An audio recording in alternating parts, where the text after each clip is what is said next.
मनात येणाऱ्या चांगल्या आणि वाईट विचारांमध्ये संतुलन कसे ठेवायचे आणि मनाला नेहमी सकारात्मक कसे ठेवायचे हे आजच्या व्हिडिओमध्ये आपल्याला या कथेतून शिकायला मिळेल. चला तर मग कथेला सुरुवात करूया. मित्रांनो, एकदा महात्मा बुद्ध त्यांच्या सर्व शिष्यांना उपदेश देत होते. ते म्हणत होते की मन हेच सर्व कर्मांचे मूळ आहे. मन हेच विचार आहे, मन हेच शरीर आहे, मन हेच पाप आणि मन हेच पुण्य आहे. मन हेच परमशक्तीपर्यंत पोहोचण्याचा मार्ग आहे आणि मन हेच सुख आहे, मन हेच दुःख आहे, मन हेच वैराग्य आहे आणि मन हेच वासना आणि दया देखील आहे. मन हेच क्रूरता आहे आणि मन हेच अस्तित्व आहे. आपले मन हेच करणारे आणि करविणारे आहे. मनाची इच्छाशक्ती दृढ संकल्प आहे. मन हेच भीती आणि मन हेच कमजोरी आहे. महात्मा बुद्धांचा हा उपदेश तिथे उपस्थित प्रत्येक शिष्य मोठ्या ध्यानपूर्वक ऐकत होता. त्या शिष्यांपैकी एक शिष्य असा होता जो नेहमी शांत असायचा. तो नेहमी आपल्या साधनेत गुंग असायचा, फारच कमी बोलायचा आणि ध्यान करायचा. त्याला कोणाशी काहीही मतलब नव्हता. तो फक्त आपल्या कामांमध्येच व्यस्त असायचा. तेव्हा तो शिष्य महात्मा बुद्धांना विचारतो, हे बुद्ध, जर मनाला शांत करायचे असेल तर आपल्याला काय करायला पाहिजे? मनाला साधण्याचा सर्वात सोपा मार्ग कोणता आहे? महात्मा बुद्धांनी मोठ्या विनम्रतेने त्याच्या प्रश्नाचे उत्तर देताना सांगितले, शांत व्हा, चुप व्हा, कारण जो व्यक्ती फक्त बाहेरून नाही तर आतूनही शांत असतो, त्याच्या मनाची सर्व हालचाल समाप्त होते. त्याचे मन एखाद्या शांत पाण्याप्रमाणे होते आणि तो त्याच्या आरपार सहजतेने पाहू शकतो, समजू शकतो. अशा व्यक्तीला मनाची ओळख पटते आणि जो व्यक्ती मनाची ओळख पटवतो तो मनाला साधू शकतो. महात्मा बुद्धांचे हे शब्द ऐकून तिथे उपस्थित सर्व भिक्षुगण त्या शिष्याचा अपमान करू लागले, त्याची टिंगलटवाळी करू लागले. ते म्हणत होते, भाऊ, तू तर नेहमीच शांत असतोस, चुप असतोस, तुला आमच्याशी काहीही मतलब नसतो. मग तू मनाला का नाही साधले? असे वाटते की तू मनाला ओळखू शकला नाहीस, म्हणूनच तू मनाला पाहू शकत नाहीस. कदाचित तू मनावर विजय मिळवला असशील. एका भिक्षूने त्याला विचारले, भाऊ, तू तुझ्या मनाबद्दल काय जाणतोस? आमच्याशीही सांग. त्या सर्व भिक्षुगणांचे हे बोल ऐकून तो शिष्य काहीच बोलू शकला नाही. तो फक्त शांत राहिला. त्याला हे जाणवले की जरी तो शांत राहतो, चुप राहतो आणि फक्त आपल्या कामात मग्न राहतो, तरीही तो इतर भिक्षुइतकाच अज्ञानी आहे. कारण त्याच्याकडे त्यांच्या कोणत्याही प्रश्नाचे उत्तर नव्हते आणि यामुळे त्याला आपल्या अज्ञानाची जाणीव झाली. त्याच्या अज्ञानाबद्दल जाणून त्याला खूप दुःख झाले आणि त्याच्या मनात हे सर्व विचार चालू लागले. तो या सर्व प्रश्नांबद्दल विचार करत एका मार्गाने जात होता. त्याचे पूर्ण लक्ष फक्त आपल्या विचारांवर होते. अचानक समोरून एक घुडसवार येत होता आणि त्याने भिक्षूवर लक्ष दिले नाही. घुडसवाराच्या घोड्याच्या चपेटेत येऊन तो भिक्षू जखमी झाला आणि जमिनीवर पडला. जमिनीवर पडताच त्याला अत्यंत राग आला. तो उठून घुडसवाराला अपशब्द म्हणू लागला, त्याला विविध गोष्टी सांगू लागला. तो घुडसवाराला चापट मारण्याच्या तयारीत होता, पण अचानक त्याला जाणवले की तो एक भिक्षू आहे आणि हे त्याच्या धर्माच्या विरुद्ध आहे. त्याला वाटले की मी काय करत होतो, हे माझ्या मर्यादेच्या विरुद्ध आहे. तो विचार करू लागला की हे मी कसे केले, मी असे कसे करू शकलो, मी या घुडसवाराला अपशब्द का म्हणालो, विविध गोष्टी का सांगितल्या, मी हे काय केले. आणि जेव्हा त्याला त्याच्या चुकीची जाणीव झाली तेव्हा तो शांतपणे आपले कपडे झाडून आश्रमात परतला. आश्रमात पोहोचल्यावर आश्रमाच्या एका कोपऱ्यात बसून तो आपल्या या स्थितीबद्दल विचार करत होता. त्याला समजत नव्हते की एक भिक्षू असूनही त्याने कसे रागावले, त्याने त्या व्यक्तीला अपशब्द का म्हणाले. इतकेच काय, तो त्याच्यावर हात उचलण्याच्या तयारीत होता. जर मी आतून शांत असतो तर असे काहीही झाले नसते. त्याने पाहिले की महात्मा बुद्ध तिथून जात होते आणि तो तात्काळ महात्मा बुद्धांच्या जवळ गेला. तो खूप भावुक झाला होता. त्याच्या डोळ्यातून अश्रू वाहत होते. त्याने महात्मा बुद्धांना प्रणाम केले आणि म्हणाला, हे बुद्ध, आपल्या आतमधून आपल्याशिवाय अजून कोणीतरी असतो का ज्याला आपण ओळखत नाही, ज्याच्या आवेशात येऊन आपण चुका करतो आणि आपल्याला त्याचे होशही नसतो, आणि जेव्हा त्याची जाणीव होते तेव्हा आपल्याला त्रास होतो. महात्मा बुद्ध आपल्या त्या शिष्याला म्हणाले, आपल्या आत आपल्याशिवाय आपले मन असते, पण व्यवस्था पहा, जितके आपण आपल्या मनाशी अनभिज्ञ आहोत तितकेच आपण स्वतःशीही अनभिज्ञ आहोत. आपण आणि आपले मन एकत्र असले तरीही दोघे अपरिचित आहे. आपल्याला दोघांचा काही ज्ञान नाही. त्या शिष्याने विचारले, हे बुद्ध, पण याशिवाय मी आणखी काही असू शकतो का? मी काही असे असू शकतो का जे मी दिसत नाही किंवा जे मी दिसतो तसे मी नाही? मी स्वतःला जसे समजतो प्रत्यक्षात तसे आहे का? कदाचित मी त्याच्या विरुद्ध आहे. महात्मा बुद्धांनी त्या शिष्याच्या सर्व गोष्टी ध्यानपूर्वक ऐकल्या आणि नंतर बुद्ध हे समजले की त्यांचा शिष्य आत्मज्ञानाच्या खूप जवळ पोहोचला आहे. फक्त त्याला योग्य मार्गदर्शनाची आवश्यकता आहे, कारण तो शिष्य स्वतःला विचारण्याची, जाणण्याची शक्ती निर्माण करू लागला आहे. यावर महात्मा बुद्ध हसले आणि म्हणाले, खरंच आपण स्वतःला तनिकही ओळखत नाही. जितकी माहिती आपल्याला आपल्याबद्दल आहे ती सर्व समाजाने आपल्याला दिलेली आहे. आपण विचार करतो, आपला हावभाव सर्व काही समाजाने आपल्याला दिलेले आहे. इतकेच काय, आपल्या मनोवृत्तीही समाजाच्या वातावरणामुळे आहे. आणि म्हणूनच आपल्यापैकी काही लोक फार बोलतात, काही लोकांना अत्यंत शांत राहणे आवडते. काही लोक क्रूर आहे, काही दयाळू आहे, काही विरोधी आहे, काही सरळ स्वभावाचे आहे, तर काही उद्दंड आहे. अशा प्रकारे आपण सर्व काहीतरी असतोच. ज्याची भावना आपल्या आत सर्वात जास्त प्रबल असते तीच आपण वरून दिसतो. जसे तुम्ही वरून खूप शांत दिसता, पण हे आवश्यक नाही की तुम्ही आतूनही शांत असाल. महात्मा बुद्धांचे हे शब्द ऐकून त्या शिष्याने विचारले, हे बुद्ध, मला स्वतःला ओळखण्यासाठी काय करायला हवे? मी स्वतःला कसे ओळखू शकतो? यावर महात्मा बुद्ध म्हणाले, धते, याचे उत्तर मी आधीच दिले आहे. शांत व्हा, चूप व्हा, कारण जितके तुम्ही चूप राहाल तितकीच शांती तुमच्या आत उतरेल. जितकी शांती तुमच्या आत असेल तितकेच तुम्ही स्वतःच्या जवळ येता. त्या शिष्याने विचारले, हे बुद्ध, तुम्ही तर जाणताच की मी नेहमीच चूप असतो. मी फक्त आपल्या कामांमध्ये मग्न असतो. मला फार बोलायला आवडत नाही. मी फार लोकांसोबत राहत नाही. मी नेहमीच शांत असतो, तरीही मी स्वतःला का ओळखू शकत नाही? मी स्वतःच्या जवळ का पोहोचू शकत नाही? यावर महात्मा बुद्ध शांततेने म्हणाले, धते, तुम्ही वरून शांत आहात, पण आतून तुमच्या आत ती शांती नाही. जर असे नसते तर तुम्ही त्या घुडसवाराला अपशब्द का म्हणाला असता? त्याला विविध गोष्टी का सांगितल्या असता? इतकेच काय, तुम्ही त्याच्यावर हात उचलण्याचा प्रयत्न का केला असता?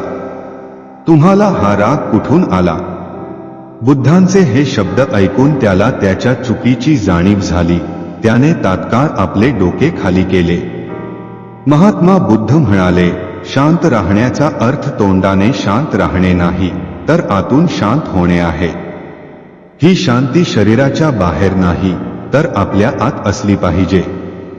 आपल्या आत इतकी शांती असली पाहिजे की जेव्हा तुमच्या आत राग उठतो तेव्हा तुम्ही स्वतःला पाहू शकता, समजू शकता की काय होत आहे, हे सर्व काय घडत आहे. तुम्ही हे ओळखू शकता की तुम्ही रागावणारे नाही आहात.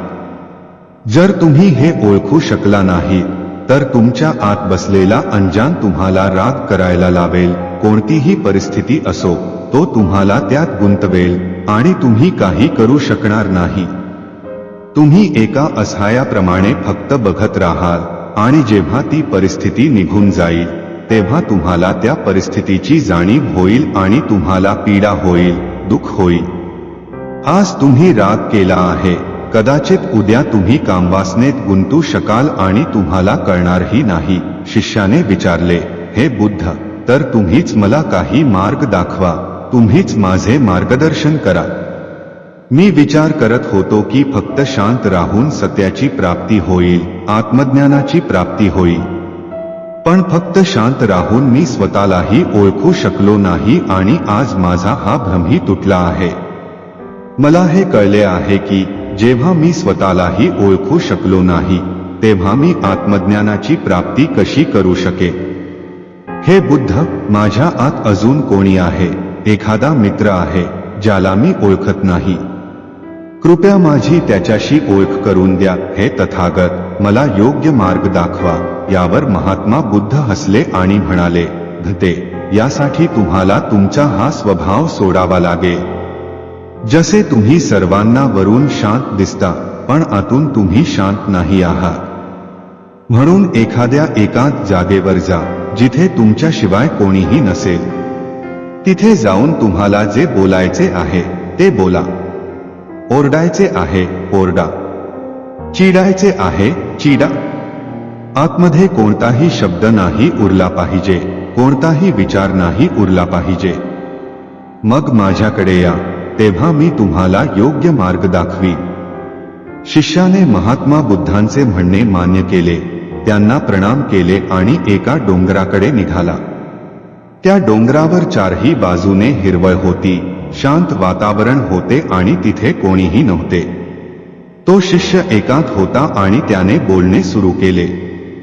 प्रथम तो आपल्या मर्यादेतच बोलत होता, पण पाहता पाहता त्याला राग आला आणि तो आपल्या मर्यादेला सोडून अपशब्द बोलू लागला.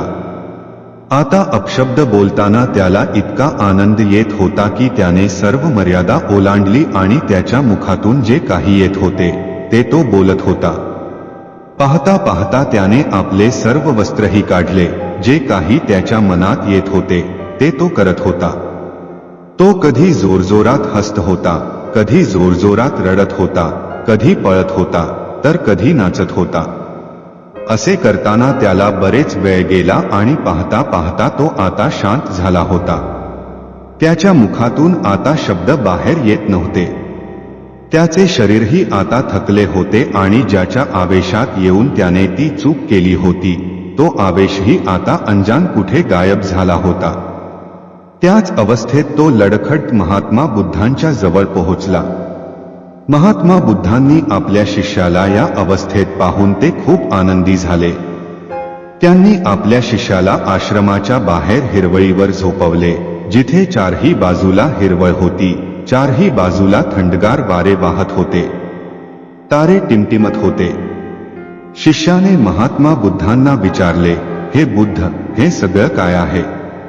महात्मा बुद्धांनी शिष्याला सांगितले, धते, काहीही विचारू नका, फक्त शांत राहा आणि या दृश्याचा आनंद घ्या. तुमच्या आत उत्पन्न होणाऱ्या त्या असीम शांतीला अनुभव करा.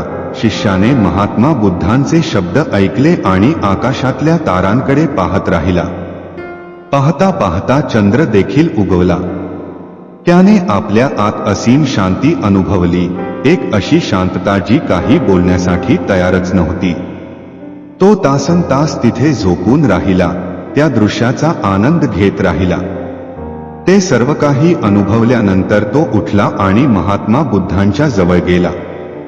त्याने बुद्धांना सांगितले, हे बुद्ध, आज मी इतकी शांती कधीही अनुभवली नाही.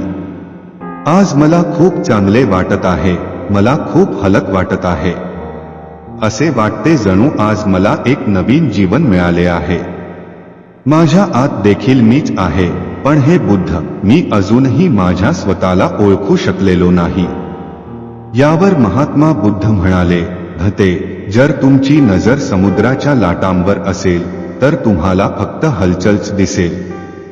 जो लाटांमध्ये अडकतो तो समुद्राच्या खोलीपर्यंत कधीच जाऊ शकत नाही. तो समुद्राच्या आत असलेल्या त्या शांतीचा अनुभव कधीच घेऊ शकत नाही. सध्या फक्त तुमच्यावर असलेल्या लाटा शांत झाल्या आहेत. आता तुम्हाला आतमध्ये खोलीत उतरावे लागेल, तुमच्या मनाच्या विचारांचे ढग दूर करून तुमच्या मनाच्या खोलीत उतरावे लागेल. शांत व्हा, चूप व्हा. जितके तुम्ही शांत राहाल, विचार तितकेच लवकर येतील आणि जातील आणि तुम्ही स्वतःला ओळखू शकाल. जितके तुम्ही विचारांशी लढण्याचा प्रयत्न कराल, तितकेच हे विचार तुम्हाला त्रास देतील आणि तुम्हाला गुंतवून ठेवतील. विचारांच्या मागे पाहण्याचा प्रयत्न करा, म्हणजेच लाटांच्या मागे तुम्हीच आहात. शिष्याला हे समजले की महात्मा बुद्ध काय आदेश देत आहे. त्याने तात्काळ महात्मा बुद्धांना प्रणाम केले आणि त्यांच्याकडून आज्ञा घेतली. त्यानंतर तो स्वतःच्या शोधासाठी निघाला. दिवस लोटले, दिवसांनंतर महिने आणि महिन्यांनंतर वर्षे लोटली. जवळपास 5 वर्षांनंतर त्याने स्वतःला ओळखले. त्यानंतर तो फक्त वरूनच नव्हे तर आतूनही पूर्णपणे शांत झाला. तो कधीही काही बोलत नसे, नेहमीच शांत असे. 5 वर्षांनंतर महात्मा बुद्धांनी त्याला विचारले, भते, तुम्ही त्या अंजानाला ओळखले आहे का?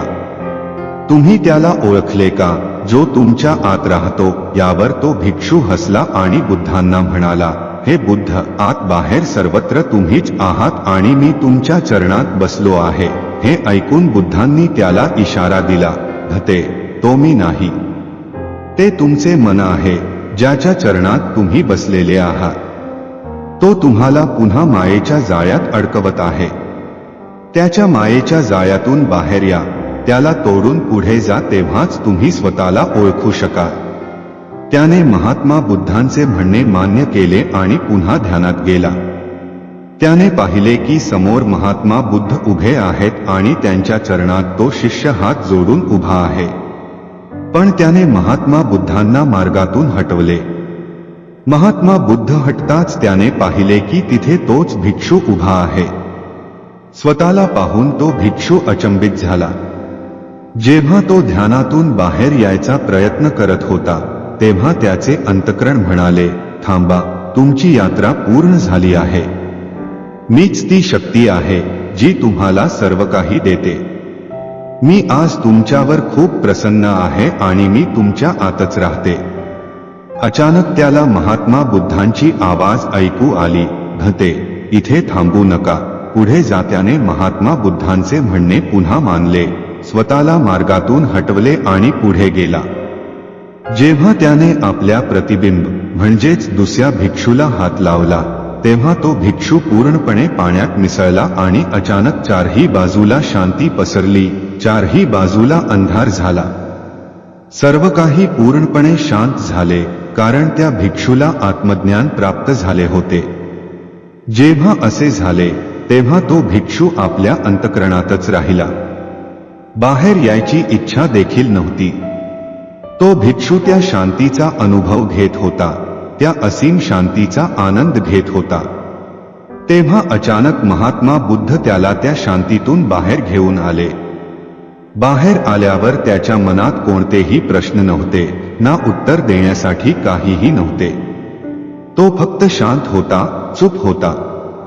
त्याला आता कोणतीही गोष्ट समजण्याची आवश्यकता नव्हती, कारण त्याने स्वतःला ओळखले होते. त्याला आत्मज्ञान प्राप्त झाले होते. मित्रांनो, बाह्य शांतता म्हणजे आतली शांती नाही. तुम्ही जरी कोणाशी बोलत नसाल, एकटे राहत असाल, शांत दिसत असाल, तरी तुमचं मन आतून शांत आहेच असं नाही. खरी शांतता ही मनाच्या आत जन्म घेते आणि ती अनुभवल्यावरच तुम्ही स्वतःला समजू शकता. नच आपल्या सर्व कृतींचं मूळ आहे. बुद्ध म्हणतात, मन हेच पाप आहे, मन हेच पुण्य आहे. मनाच्या विचारांवर नियंत्रण मिळवलं की संपूर्ण आयुष्य बदलू शकतं. स्वतःला ओळखणं हीच खरी साधना आहे. आत्मज्ञान कोणत्या तरी ग्रंथातून मिळत नाही. ते मिळतं जेव्हा तुम्ही स्वतःला प्रश्न विचारता, स्वतःच्या कृतींचं निरीक्षण करता तेव्हा. राग, द्वेष, भीती हे तुमचं तुम्ही नाही. या सर्व भावना मनात येतात, पण तुम्ही त्या भावना नाही. त्या केवळ लाटा आहेत, पण तुम्ही समुद्र आहात. फक्त मौनाने आत्मज्ञान मिळत नाही. शांत राहणं म्हणजे तोंड बंद ठेवणं नव्हे. शांत राहणं म्हणजे मन पूर्ण शांत होणं, विचारांची हालचालही न होणं. मनाला समजून घेणं म्हणजेच मुक्तीचा मार्ग. आपलं मन कधी रागावतं, कधी दुखी होतं, कधी उथळ होतं. हे सर्व कळलं की आपण त्यापासून अलिप्त राहू शकतो. तेव्हा मनावर विजय शक्य होतो. स्वतःच्या आत खोल शिरा, कारण उत्तर तुमच्याच आत आहे. प्रत्येक लाट शांत झाल्यावर जे उरतं तीच खरी मीची ओळख असते. बुद्ध त्या दिशेने फक्त बोट दाखवतात, चालावं आपल्यालाच लागतं. जेव्हा तुम्ही स्वतःच्या मनाशी पूर्णपणे प्रामाणिक होता तेव्हाच खरी शांती तुमच्या जीवनात येते. मित्रांनो, तुमच्या मनालाही अशी असीम शांतता हवी आहे का? तर या कथेवर मनन करा. कमेंटमध्ये लिहा, मी स्वतःला ओळखण्यासाठी तयार आहे. धन्यवाद मित्रांनो. आपण आजचा व्हिडिओ पाहिलात याबद्दल मनःपूर्वक आभार. तुमचा वेळ, तुमचे प्रेम आणि तुमचा पाठिंबा आमच्यासाठी खूप महत्त्वाचा आहे. SR प्रकारे या चॅनेलवर आम्ही सतत तुमच्यासाठी प्रेरणादायी कथा, जीवन बदलणारे विचार आणि बुद्धांचे शांतिमय उपदेश घेऊन येत राहू. जर तुम्हाला हा व्हिडिओ आवडला असेल तर लाईक करा, कॉमेंटमध्ये तुमचा अभिप्राय नक्की सांगा. आणि हो, अजून असे व्हिडिओ पाहण्यासाठी SR प्रकारे चॅनलला सबस्क्राईब करायला विसरू नका.